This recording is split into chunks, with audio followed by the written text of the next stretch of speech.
अतीक अहमद के कब्जे से मुक्त हुई जमीन पर गरीबों के लिए आशियाना बन गया। 76 फ्लैट्स की चाबी योगी ने गरीबों को सौंप दी और एक बार फिर संदेश दिया कि यूपी में माफियाओं को किसी भी कीमत पर पनपने नहीं देंगे। आप रिपोर्ट देखिए।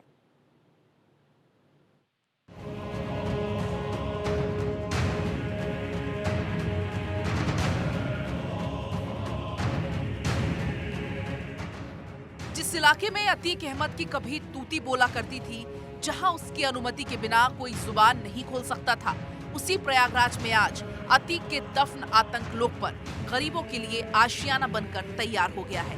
अतीक के कब्जे से खाली कराई गई लुकरगंज में स्थित जमीन पर 76 फ्लैट तैयार हुए हैं, जो अब प्रयागराज के गरीबों का आशियाना होंगे।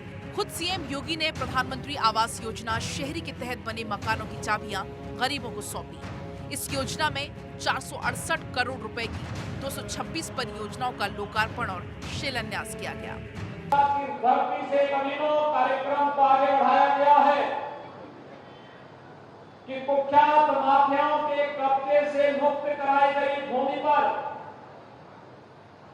प्रधानमंत्री आवास योजना के अंतर्गत 76 परिवारों को आज उनका आवास सौंपने का, चाबी वितरण करने का एक पवित्र कार्यक्रम आज यहां संपन्न हो रहा है। इसके लिए प्रयागराज की धरती को कोटि कोटि नमन करते हुए मैं उन सभी 76 परिवारों के साथ साथ अब तक प्रदेश के अंदर आदरणीय प्रधानमंत्री मोदी जी के मार्गदर्शन और प्रेरणा से और उनके अनुकंपा से जिन 54 लाख गरीबों को एक आवास प्राप्त हुआ है, उन सबका भी हृदय से अभिनंदन करता हूं, बधाई देता हूं। ये वही जमीन है जहां अतीक अहमद का कब्जा हुआ करता था। अतीक ने अपने आतंक और दहशत की दम पर गरीबों की जमीन पर कब्जा किया था, लेकिन इस जमीन पर बुलडोजर चलाकर अतीक के कब्जे से ये जमीन खाली कराई गई और अब यहाँ गरीबों को रहने के लिए घर मिला। इन 76 फ्लैट के लिए 6000 से ज्यादा आवेदन आए थे। अतीक अहमद भले ही मर चुका हो, लेकिन उस पर कार्रवाई लगातार जारी है।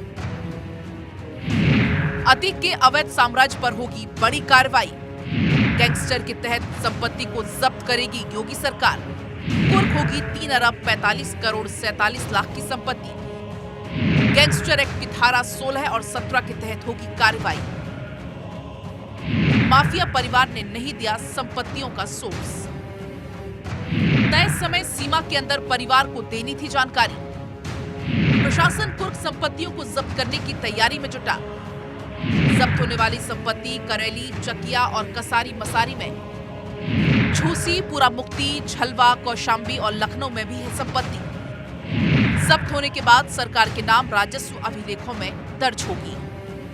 अतीक अहमद ने अपने आतंक के बल पर पूर्वांचल के साथ साथ प्रदेश के कई और जिलों में अवैध संपत्ति बनाई थी, जिस पर 2017 से ही कार्रवाई जारी है और अब अतीक की 3 अरब 45 करोड़ 47 लाख से ज्यादा की अवैध संपत्ति जब्त होगी और माफिया परिवार पर शिकंजा और कसेगा। Bureau report, Bharat 24।